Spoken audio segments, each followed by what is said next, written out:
Un estudiante necesita encontrar un espejo que le permita ver el reflejo de un cuadro de manera derecha y de mayor tamaño. ¿Qué tipo de espejo le sería útil y dónde debería ubicar el cuadro? Entonces, recordemos que para poder agrandar la imagen, lo que necesitamos es un espejo cóncavo. ¿Ya? Entonces, todas las que sean espejo cóncavo podrían ser la respuesta. El tema es dónde poner la imagen. Entonces, recordemos que cuando tengo un espejo cóncavo, ¿no es cierto? Primera condición que me piden es que la imagen sea más grande y el centro me marca el tamaño. Si yo estoy entre el centro y, o sea, más lejos que el centro, digamos, la imagen será más chica. Y si estoy más cerca del centro, la imagen será más grande. Entonces, sabemos al menos que la respuesta correcta tiene que ser una respuesta que esté entre el centro y el espejo. Y además, la otra condición que me piden es que sea derecha. Y yo sé que eso lo marca el foco, ¿no es cierto? Si estoy más lejos que el foco, la imagen será invertida. Bueno, también no me lo preguntan acá, pero voy a agregar real, ¿ya? Va a ser real invertida. Y si estoy entre el foco y el espejo, va a ser virtual, que bueno, no es lo importante en este ejercicio, pero lo que sí me interesa es que va a ser derecha. Entonces, mezclando ambas informaciones, yo voy a responder la alternativa E. Espejo cóncavo ubicándose entre el espejo y el foco del espejo. Un rayo de luz incide desde el aire sobre la superficie de un lago, con un ángulo de 65 con respecto a la superficie del agua. Bueno, sobre la superficie de un lago. Basado en esta información, ¿cuál de las siguientes aseveraciones es correcta? Entonces me propone un montón de cosas, pero debo recordar la ley de la reflexión. Entonces la ley de la reflexión me dice que cuando yo tengo una superficie, ¿no es cierto? Y viene un rayo, y ese rayo va a rebotar en esa superficie, el ángulo con respecto a la normal va a ser exactamente el mismo. En este caso, como el lago tiene una superficie plana, ¿no es cierto? El ángulo con respecto al lago también va a ser el mismo. Entonces, la respuesta correcta va a ser la C. El rayo reflejado tendrá un ángulo con respecto a la superficie del lago de 65 grados. Si un rayo de luz pasa del aire al agua, ¿cuál afirmación es correcta? Entonces, recordemos que la luz se mueve más lento en los medios más densos. Entonces, cuando pase del aire, ¿no es cierto?, que es menos denso, al agua, que es mucho más denso, su rapidez va a bajar, ¿ya? Y ojo, otra cosa importante que siempre se suele preguntar es que la frecuencia de este rayo se va a mantener constante, ya no va a haber un cambio en la frecuencia. Entonces, como yo tengo que rapidez es igual a longitud de onda por frecuencia, si la frecuencia se está manteniendo constante, ¿no es cierto? Esta no le está pasando nada, y la velocidad está bajando, necesariamente sé que la longitud de onda tendrá que disminuir. Así que acá la alternativa correcta es la A, ¿ya? Un estudiante quiere determinar si la rapidez de una onda decrece con la distancia. Para lograrlo instala un generador de ondas que emite pulsos con frecuencia F e intensidad I. Además coloca 4 sensores a distancia de 1 metro, 2 metros, 3 metros y 4 metros desde el generador de ondas, con el objetivo de medir el tiempo que tarda la onda en llegar a cada uno de los sensores. A continuación se presentan los resultados obtenidos. Entonces yo veo acá los resultados que tengo los tiempos de viaje de la onda, la intensidad, que por lo que veo va disminuyendo, y la frecuencia, que se mantuvo constante. ¿Ya? Yo sé esto, en todo caso, esto lo sé por teoría, ¿no es cierto? La frecuencia en este tipo de fenómenos no debería variar. ¿Cuál de las siguientes afirmaciones se puede inferir de los datos obtenidos del estudiante? La onda viajó más lento a medida que se alejó el generador. Esa no puede ser, porque fíjense de que un metro, en recorrer un metro se demoró un tiempo t, y en de recorrer 2 metros se demoró 2t, en recorrer 3 metros se demoró 3t, y en recorrer 4 metros se demoró 4t, de lo cual yo deduzco que la rapidez de esta onda es constante, ¿ya? O sea, básicamente está demorándose t, que es una unidad de tiempo, pongámosle, o sea, bueno, es luz, así que esto tiene que ser muy, muy, muy, muy, muy, muy chiquitito, pero el tiempo que se demora en recorrer 1 metro en cada una de estas es el mismo, ¿ya? Eso me está diciendo. Si está demorando el mismo tiempo en recorrer la misma distancia, significa que la rapidez es constante. Entonces, eh, la respuesta, sabiendo que la rapidez es constante, yo sé que esta es constante. Por lo que le estoy diciendo, sé que la rapidez es constante. Entonces, necesariamente tiene que haber mantenido su longitud de onda en todas las mediciones. Así que acá vamos a responder la alternativa C. Al comparar un haz de luz rojo con un haz de radiación infrarroja, propagándose ambos rayos en el vacío, ¿es correcto concluir que? Entonces, primero recordemos que la diferencia entre el rojo y el infrarrojo es que ambos en el espectro, ¿no es cierto? Acá voy a poner frecuencias más altas, como para acá tengo frecuencias más bajas, altas, voy a tener longitudes de onda más bajas, ¿ya? Y acá al otro lado de la escala va a ser al revés, ¿no es cierto? Frecuencias más bajas y longitudes más altas. El infrarrojo yo lo tendría en mi escala que me acabo de crear, lo tendría por acá. Y el rojo lo tendría por acá. Entonces es importante para esta prueba saberse el espectro electromagnético. Entonces, bueno, también, no sé si me lo pregunten, por si me lo preguntan, la energía por fotón a este lado es mayor y la energía por fotón a este lado es menor. Entonces veamos. Ambos poseen distinta frecuencia, pero igual longitud de onda no puede ser, ¿no es cierto? O sea, sabemos que si, para empezar, ambos, como se están moviendo en el vacío, necesariamente se están moviendo con la misma rapidez. Entonces, al estarse moviendo ambos con la misma rapidez, no pueden tener diferente longitud de onda. Si es que poseen, o sea, no pueden tener igual longitud de onda si tienen diferente frecuencia, ¿no es cierto? Ambos poseen la misma frecuencia, pero distinta rapidez de propagación no, ¿no es cierto? Lo estoy viendo acá en mi gráfica. ¿El haz de luz rojo corresponde a una onda mecánica? No, ambas son onda electromagnética por ningún motivo. Ambas son onda electromagnética, ya por ahí puede ser. Y se están propagando con igual rapidez, claro, porque ambos se están moviendo en el vacío. ¿Ya? Entonces acá vamos a marcar D. Y por último, ¿qué me dice? ¿Los fotones de radiación infrarroja tienen mayor energía? No, está al revés, ¿no es cierto? Los fotones rojos tienen mayor energía que los infrarrojos, por fotón. El siguiente gráfico muestra la magnitud de la fuerza neta que se ejerce sobre un objeto de masa m que parte del reposo. Sabiendo que la fuerza neta es de dirección y sentido constante, ¿en qué instante la magnitud de la velocidad es máxima? Entonces, lo que yo acá veo es un objeto, ¿no es cierto?, donde su fuerza neta es diferente de cero, ¿ya? Su fuerza neta es más grande que cero, digamos. Entonces, al ser su fuerza neta más grande que cero, yo sé que como fuerza neta es igual a masa por aceleración, yo sé que este objeto va a tener una aceleración, ¿ya? Una aceleración, y esa aceleración va a ser más grande que cero. ¿Qué es la aceleración? La aceleración la podemos entender como el cambio de la velocidad. Entonces, lo que yo saco por conclusión al ver este gráfico es que este objeto va a estar cambiando su velocidad en todos los tiempos, ¿ya? En cualquier tiempo. Entonces, al estar cambiando su velocidad en cualquier tiempo, de hecho, al estar aumentando la velocidad en cualquier tiempo, yo sé que la velocidad máxima tiene que ser entre 3. ¿Qué es lo que pasa aquí cuando empieza a bajar la fuerza neta? Lo que empieza a pasar es que empieza a bajar la aceleración y empieza a bajar, por ende, el cambio de la velocidad. ¿Significa esto que va a ir más lento? No, significa que va a ir cada vez más rápido, pero el cambio va a ser cada vez más lento. Así que me quedo con la alternativa D. En la figura, la magnitud de la aceleración del cuerpo de 2 kilogramos es de 2 metros por segundo al cuadrado. ¿Cuál es la magnitud de la aceleración del cuerpo de 3 kilogramos?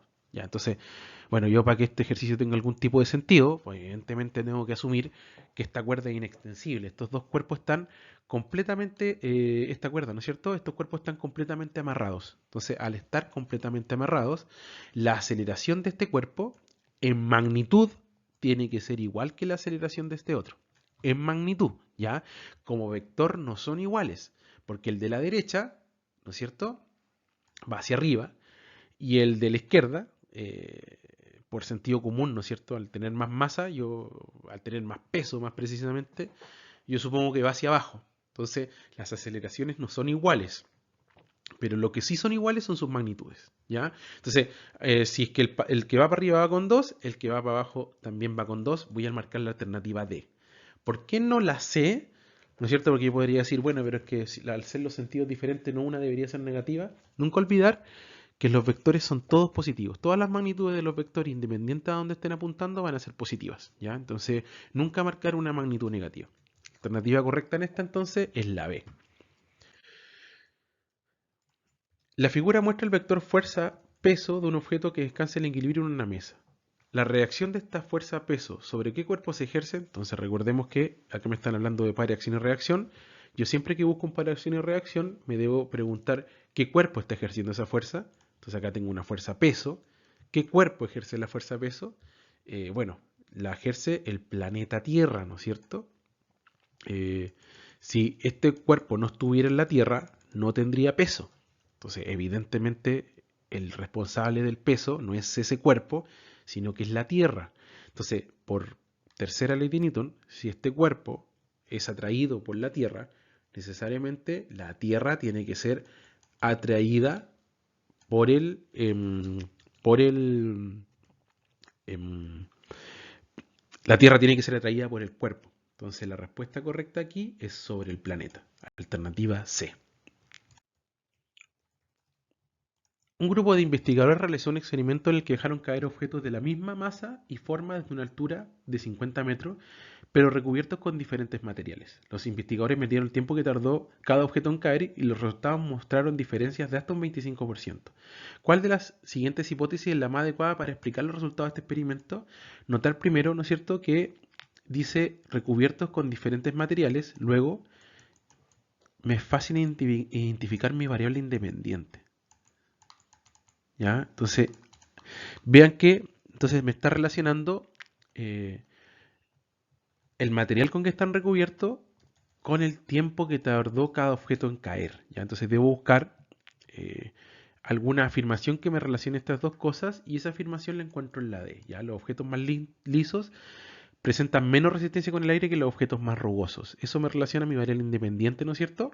Que sería el revestimiento del material, que acá me habla de liso o rugoso, con mi variable dependiente, ¿no es cierto? Que es el tiempo que cae, que acá me la relaciona con la resistencia con el aire. Evidentemente los que tengan menor resistencia con el aire van a caer en menor tiempo.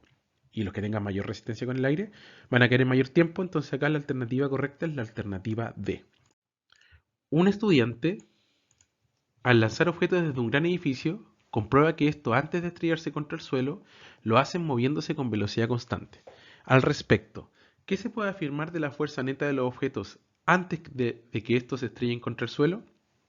Entonces, recordemos que siempre que me pregunten por fuerza neta, yo debo recordar la segunda ley de Newton, que me dice que la fuerza neta es lo mismo que decir masa por aceleración. Luego, también recordar que la aceleración, ¿no es cierto?, el cambio en la velocidad.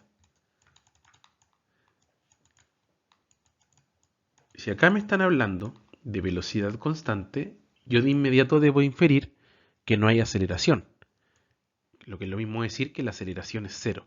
Y cero multiplicado por la masa, sin importar cuánto es la masa, va a resultar ser cero. Por ende, en este caso, la fuerza neta debe ser nula. Alternativa correcta entonces en esta pregunta es la alternativa C. Un grupo de estudiantes discute acerca de qué factor es el más importante a la hora de determinar la presión hidrostática de un lago. María dice que es la profundidad a la que se mide la presión. Juan dice que es el área de la superficie del lago. Diego afirma que es el volumen de agua total del lago y Eduarda piensa que es la masa total de agua del lago. ¿Qué estudiante tiene razón en su hipótesis?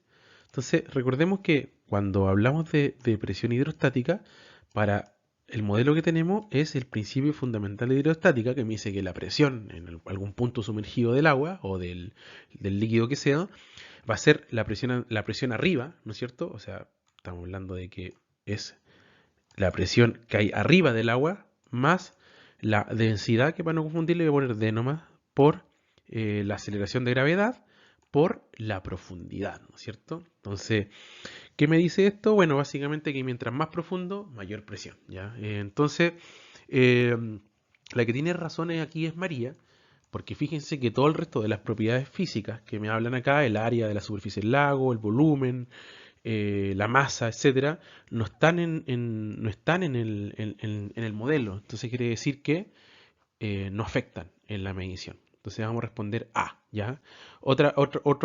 Si alguno de ellos hubiese dicho, por ejemplo, densidad, que densidad si está en el modelo, también hubiese tenido razón, ¿ya? Entonces acá nos vamos a quedar con la alternativa A. Un estudiante tiene la sospecha que una olla tarda menos tiempo en hervir cuando se encuentra a mayor altura sobre el nivel del mar. Si el estudiante quiere poner a prueba esta hipótesis, ¿cuál de las siguientes opciones representa una elección adecuada de variable? Entonces, bueno, lo que él primero, la variable dependiente, es lo que él va a tener que medir, ¿no es cierto? Y él le va a interesar medir cuánto tiempo se demora en hervir.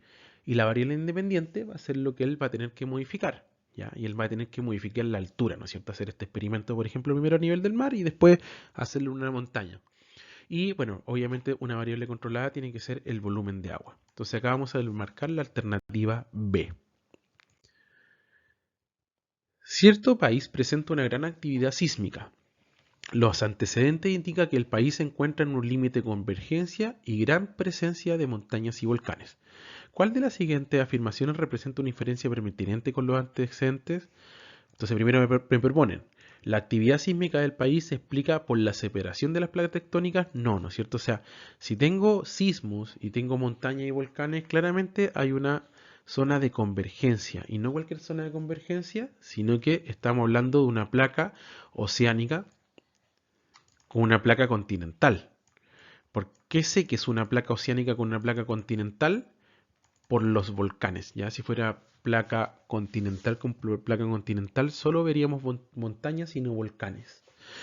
Sigamos leyendo. La alta actividad sísmica del país se explica por el deslizamiento paralelo. No, el deslizamiento paralelo, ese se llama límite transformante.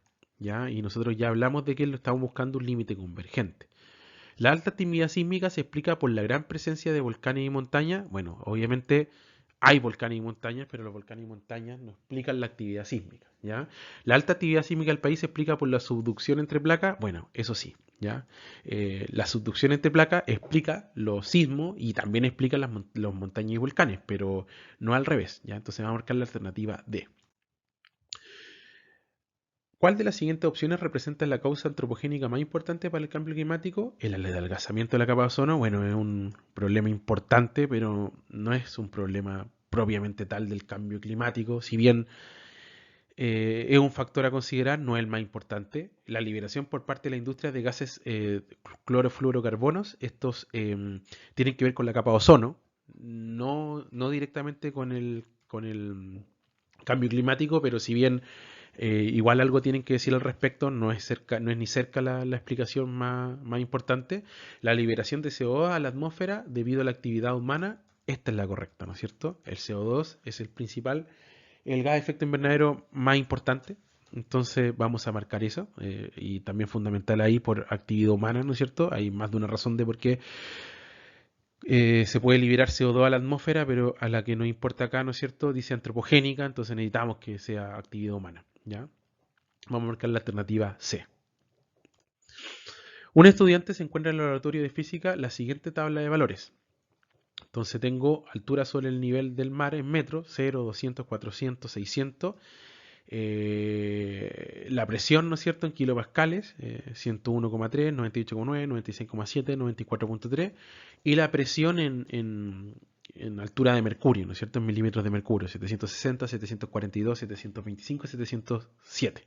Entonces, estas dos son dos formas diferentes de medir la presión, pero ambas son completamente equivalentes, ¿ya? Es como lo mismo que medir medir una distancia en centímetros o en pulgadas, ¿ya? O sea, son valores diferentes, pero medir en centímetros y medir en pulgadas da lo mismo, ¿ya? Yo tengo que obtener los mismos resultados si hago un experimento midiéndolo en centímetros o midiéndolo en pulgadas. Entonces, vamos a la A, existe una mayor presión cuando esta se mide en kilopascales en comparación a cuando se mide en milímetros de mercurio, la presión es la misma, ¿ya? O sea, es posible que, obviamente, como son unidades diferentes, no van a ser los números son iguales, no son iguales, pero la presión es la misma.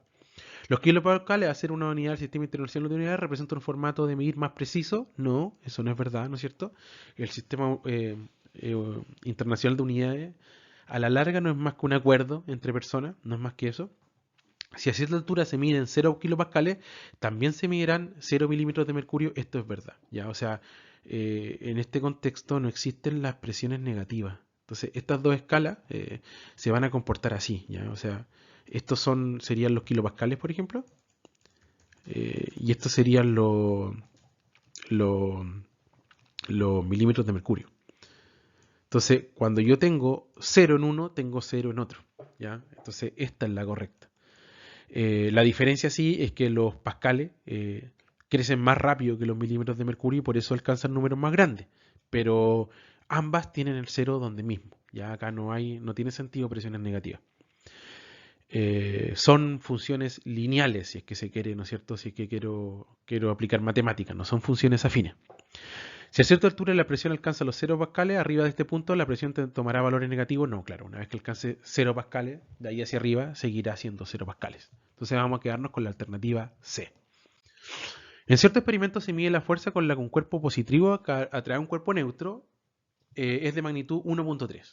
Al respecto, la fuerza con que el cuerpo neutro atrae al cuerpo positivo será de, bueno, esto es electricidad, ¿no es cierto? Los cuerpos positivos efectivamente pueden atraer los cuerpos neutros, pero yo sé por tercera ley de Newton que si un cuerpo A hace una fuerza sobre un cuerpo B, el cuerpo B va a tener que hacer una fuerza sobre el cuerpo A de igual magnitud, igual dirección, pero sentido opuesto. Entonces, si es que uno está trayendo con 1,3 newton, el otro va a tener que ser de magnitud 1,3 newton. Así que vamos a marcar la alternativa B. En el circuito de la figura, donde el voltaje V es constante, ¿qué sucede con las mediciones de los amperímetros A1 y A2 respectivamente si disminuye la resistencia R1?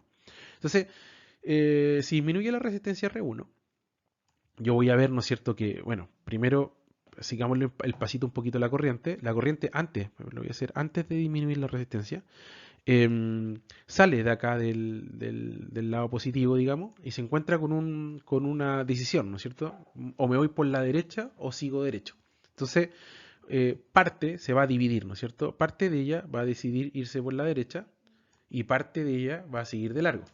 Y se encuentra con otra nueva decisión y una vez más parte de la corriente se irá a la derecha y parte va a seguir de largo.